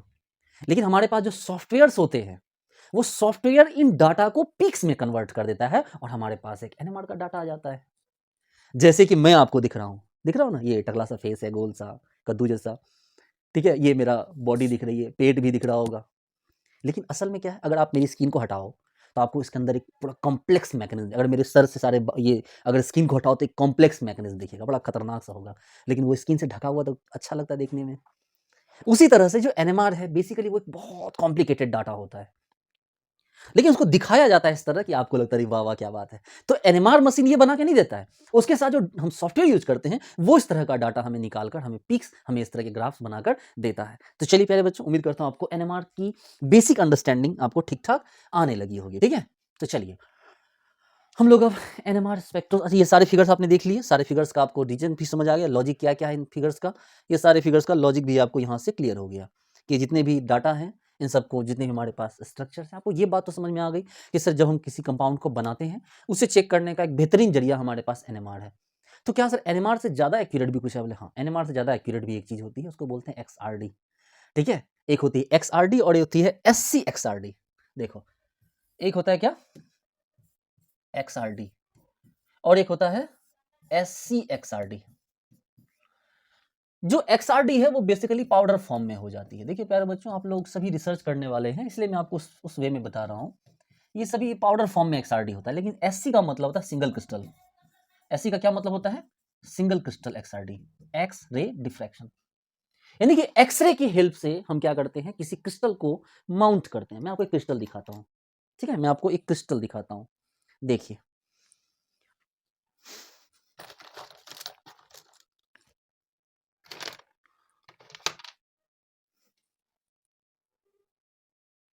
देखिए बच्चों, ये क्रिस्टल है, आपको दिख नहीं रहा होगा, मैं दिखा रहा हूं आपको। ये क्रिस्टल है,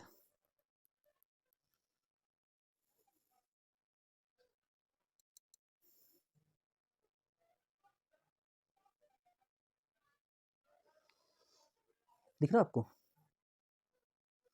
गौर से देखिए, ये क्रिस्टल है, एक प्रॉपर इसका शेप है। ये जब कंपाउंड अपने प्योरेस्ट फॉर्म में होता है बच्चों, जब कोई कंपाउंड अपने प्योरेस्ट फॉर्म में होता है, जैसे आपने कोई कंपाउंड बनाया, ठीक है, आपने कोई कंपाउंड बनाया, आपने बनाया पाउडर फॉर्म में, ये मान लो मैंने कंपाउंड बनाया, ठीक है, ये कंपाउंड बनाया, मैं इसका कंपाउंड आपको दिखलाता हूँ। ठीक है, मैं आपको ये जो कंपाउंड मेरे हाथ में, मैं उसका कंपाउंड आपको दिखलाता हूँ। देखो, ये जो कंपाउंड है ये पाउडर फॉर्म में है, हम इस पाउडर फॉर्म से 2 काम करवा सकते हैं। 300-350 रुपये लगा के इसका NMR करवा सकते हैं, जिससे हमारे पास एक लमसम स्ट्रक्चर मतलब अंडरस्टैंडिंग अच्छी खासी बेहतरीन अंडरस्टैंडिंग आ जाएगी। या हम लगभग 2000 रुपये खर्च करके इस पे पाउडर XRD करवा सकते हैं, जिससे हमारे पास ठीक-ठाक स्ट्रक्चर आ जाएगा। लेकिन हम इसको उठाते हैं और हम इसको डिसॉल्व कर देते हैं इसके सॉल्वेंट में, जो भी इसका सॉल्वेंट है हमें नहीं पता, मतलब हमें पता है, मुझे पता है ये इथेनॉल में डिसॉल्व होता है। तो मैंने क्या किया, इसको इथेनॉल में डाला, गर्म किया और गर्म करके उसको फिल्टर पेपर पे क्या किया, फिल्टर करके छान लिया। हमारे पास प्योर सॉल्वेंट में घुला हुआ ये कंपाउंड मिला और मैंने इसको उठा के एक जो प्लेट होती है, क्या बोलते हैं उसको, नाम भूल रहा हूँ मैं, मतलब किसी भी उसको, अरे भूल रहा हूँ क्या, कौन सी प्लेट होती है, चलो कोई ना, उसको हमने क्या किया कि उसको प्लेट में हमने रखा, और या प्लेट में रखा या हमने किसी फ्लास्क में रखा, और रख के उसके ऊपर हमने क्या किया कि एल्यूमिनियम का फॉil डाल के हमने छोटे-छोटे होल कर दिए और उसको छोड़ दिया किसी अंधेरे में ले जाके 2, 4, 5, 10 दिन के लिए। तो वो जो प्योर फॉर्म होगा, वो जब हमने हीट किया था, डिसॉल्व किया था उसे सॉल्वेंट में, तो सारे फैल गए थे। लेकिन जब उसे ठंडा करेंगे तो सारे सेटल होने स्टार्ट होंगे। सारे क्या होंगे, सेटल होंगे, और सेटल होने के बाद इस तरह के क्रिस्टल बनने स्टार्ट हो जाएंगे। देखिए, इस तरह के क्रिस्टल बनेंगे, छोटे बड़े हर तरह के क्रिस्टल बनेंगे। देखिए, हमें इसका करवाना होगा XRD। क्या करवाना है हमें, XRD, जिसकी कीमत है ऑलमोस्ट 3400 से लगभग 5000 रुपये के आसपास XRD की कीमत है, वो भी रिसर्च स्कॉलर के लिए, बाहर वालों के उससे भी ज़्यादा। क्या आपको कुछ दिख रहा है, एक क्रिस्टल दिख रहा है आपको, इतना काफ़ी है आप XRD के लिए। इससे भी छोटा होगा वो भी काफ़ी हो जाएगा, इससे छोटा होगा ना वो भी काफ़ी हो जाएगा। देखिए, ये देख सकते हैं यहाँ, मैं जूम नहीं कर पा रहा हूँ, वो नहीं कर सकता मैं, ऐसे पूरा सेटअप हिल जाएगा। ये देखो, ये दिख रहा है छोटा सा, ये भी काफ़ी है आपके XRD के लिए। अब इसको भेजा कैसे जाए लैब को, इसको भेजने के लिए हम इसे पैराफिन में डालते हैं। देखो, है ना, क्रिस्टल गिर गया। इस क्रिस्टल को हम क्या करते हैं, पैराफिन में डालते हैं, पैराफिन में डिजॉल्व करते हैं, और पैराफिन में डिजॉल्व करके हम इसे भेज देते हैं लैब को।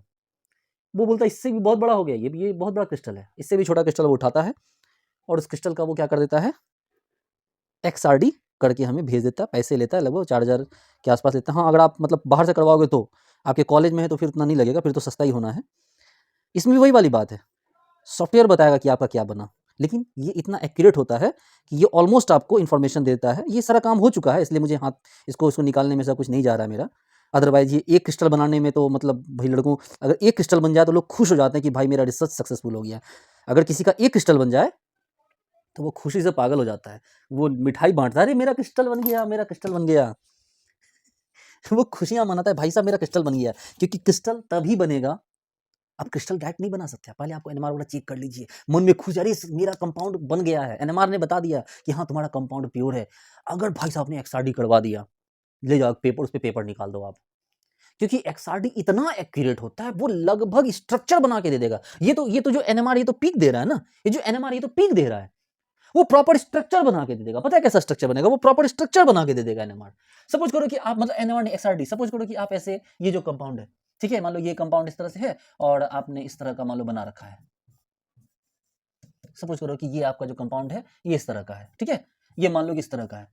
आप इसको NMR मशीन क्या बताएगी, इसके बारे में पीक्स बताएगी, इस तरह से क्या करेगी, इसे पीक्स बताएगी, छोटे बड़े पीक्स बताएगी। आपको पीक्स से अंडरस्टैंड करना होगा। ये भी 100% एक्यूरेसी तो होती नहीं है, पिक्स आगे पीछे भी तो एक ही टाइप के पिक्स हो सकते हैं ना। लेकिन जो XRD होगी मेरे प्यारे दुलारे बच्चों, वो XRD इतना एक्यूरेट होगा कि XRD पता कैसी होगी, XRD ऐसा होगा। देखो XRD ऐसा होगा, देखना, देखो XRD ऐसा होगा, देखो ऐसा होगा XRD।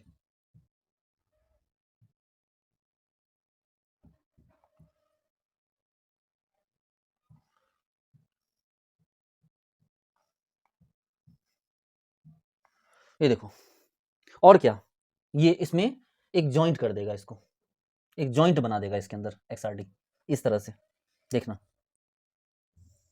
अरे भाई, XRD इसको इस तरह जॉइंट भी कर देगा आपके लिए, यानी कि एक कंप्लीट स्ट्रक्चर बना के आपको XRD दे देगा। खुश हो जाइए आप, जाइए पेपर में पेपर छपवाइए अपना। आपको पता है IITs में XRD के बिना वो कंसीडर ही नहीं करते। आप उनको NMR का रिजल्ट निकाल के तो बोले बहुत अच्छी बात है, लेकिन जाओ पहले XRD करवा के लाओ। अगर आप सिंगल क्रिस्टल नहीं बनाओगे तो वो कंसीडर ही नहीं करेंगे आपका काम, ठीक है। अगर आप सिंगल क्रिस्टल बनाओगे तो आपके काम को कंसीडर ही नहीं करेंगे आईटी वाले। देखो वो आपको यहाँ तक बना के देता है, देखो एक्सआरडी इस तरह का बना के दे देगा। ऑब्वियसली सॉफ्टवेयर यूज होगा, लेकिन वो आपको इस लेवल पे जाके स्ट्रक्चर दे देगा XRD, single crystal XRD, single crystal x-ray diffraction, कीमत 4300 रुपये 4500 रुपये और क्या, बाहर वाले करवाएंगे तो 15-20 हज़ार रुपये लेगा, वो तो आपके लिए 3900-4400, वो भी आपको तो इसमें मिल जाएगा ना, कंटीजेंसी में मिल जाएगा। अब आपकी किस टाइप की फेलोशिप है, कंटीजेंसी कितना, लेकिन वो आपको मिल जाएगा, उसका बिल संभाल के रखना, वो सारे पैसे गवर्नमेंट आपको दे देगी। और अगर आप किसी आईटी में होंगे तो ये तो भाई साहब, ये तो मतलब बहुत आसानी से हो जाना है। तो प्यारे बच्चों, आपको मोटी मोटी बात समझ में आ गई कि हाँ कौन सा मैकेनिज्म, कौन सा मशीन कैसे काम करता है। हाँ तो बच्चों, आज की क्लास इन चीज़ों के नाम, आज की क्लास मैंने ज़्यादा कुछ नहीं पढ़ाया है, ठीक है, मैंने आज आपको सिर्फ चीज़ें बताई है और मैंने बताया कि किस तरह से हम एनएमआर स्पेक्ट्रोस्कोपी को पढ़ने वाले हैं। तो बेसिकली प्यारे बच्चों, आज मैंने सबसे पहले बात की किसके बारे में, स्पेक्ट्रोस्कोपी के बारे में, ठीक है। स्पेक्ट्रोस्कोपी अलग अलग जो ये हैं, अलग अलग रेडिएशन अलग अलग इम्पैक्ट करेंगे और अलग अलग इम्पैक्ट की हेल्प से अलग अलग रिजल्ट आएगा। एक बार मैं इसको बता दूं, ये मैंने सोच के रखा था, मैं बताऊंगा आपको इसका एग्जाम्पल एक ना मैंने सोच के रखा था एक एग्जाम्पल आपको देने के लिए, तो वो मैं आपको दे के रहूंगा। सपोज करो कि ये रहा एक पेड़ है, ठीक है, और इस पेड़ से ठाकुर बंधा हुआ है, वही शोले वाला ठाकुर भाई, ठीक है, ये शोले वाला ठाकुर बंधा हुआ है इस पेड़ से, और गब्बर जो है इधर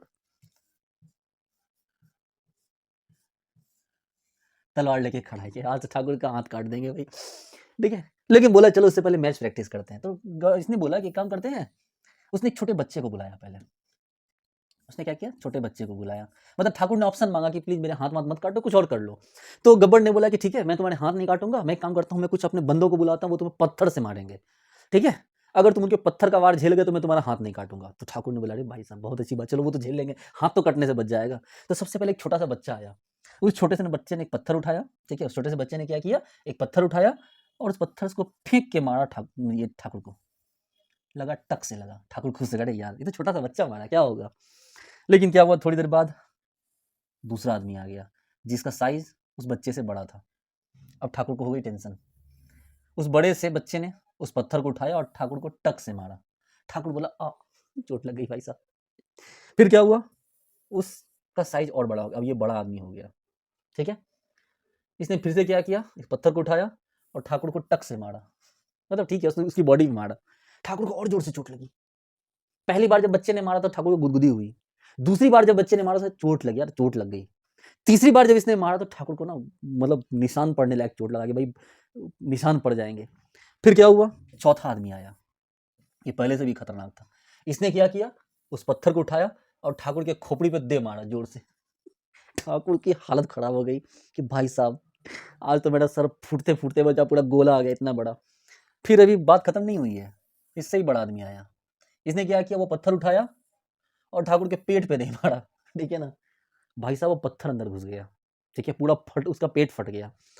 उससे भी खतरनाक आदमी आया, ठीक है, उससे भी खतरनाक आदमी आया, उसने क्या किया कि ठाकुर को वही पत्थर खींच के मारा उसने, ठीक है, उसके टांग पे मारा, पता चला उसका टांग ही क्या हो गया, उसका टांग ही टूट गया ठाकुर का, ठीक है, ठाकुर की टांग ही टूट गई। कहने का मतलब क्या है कि जब हमने रेडियो वेव यूज किया, मतलब बच्चा यूज किया, थोड़ा सा उसको गुदगुदी लगा दिया, जब हमने उससे ऊपर गए रेडियो वेव से ऊपर, तो रेडियो वेव से ऊपर जाके कौन मिला हमें, देखो हमें माइक्रोवेव मिला, उसने चोट लगाया ठाकुर को। उससे ऊपर गए आईआर वाले के पास, आईआर ने क्या किया, उसकी ना उसकी बैंड बजा दी ठाकुर की, उसको उसको जोर से चोट लग गई, बिल्कुल खतरनाक वाली। उससे ऊपर गया यूवी विजिबल, यूवी विजिबल ने उसको इतनी जोर से मारा कि उसके सर पे इतना बड़ा गोला निकल गया। उससे ऊपर चले गए एक्सरे वाले के पास, एक्सरे ने मारा उसको, पत्थर खींच के उसको पेट में छोटा सा छेद हो गया। और उसके बाद गामा रे के पास कैसे मारा, ऐसा उसका टांग ही टूट गया। मतलब ठाकुर ने बोला भाई इससे अच्छा तो मैं हाथ कटवा लेता। तो कहने का ये मतलब बच्चों कि अलग अलग ईएमआर ने अलग अलग इम्पैक्ट शो किया, और इस तरह से स्पेक्ट्रोस्कोपी टर्म को हमने समझा, हमने एनएमआर को भी समझा, हमने एनएमआर का भी कुछ, एनएमआर का तो कुछ नहीं पढ़ा आज हमने, ठीक है, बस हमने आपको ये सिलेबस बताया कि हमें क्या क्या पढ़ना है, ऑर्गेनिक स्पेक्ट्रोस्कोपी किस तरह है, फिजिकल किस तरह है, इनऑर्गेनिक किस तरह है, ये आपको ये अलग अलग है हमारे पास तीनों, हम इसको अलग अलग पढ़ने वाले हैं बच्चों। फिर हमने बताया कि देखो ये इस तरह से, ये तो ठाकुर एग्जाम्पल अभी दिया, फिर मैंने बताया कि आपको इंटरप्रिटेशन ऑफ ये जो वेव आपस में ऐड हुई, कंस्ट्रक्टिव इंटरफेरेंस और डिस्ट्रक्टिव इंटरफेरेंस, ये किस तरह काम करता है, इसके मैंने एग्जाम्पल्स भी आपको दिखाया। फिर मैंने आपको अलग अलग मशीनें बताई कि ये मशीनें किस तरह काम करती हैं, मशीनों का वर्किंग मैकेनिज्म क्या है। देखो ये मैकेनिज्म को समझो।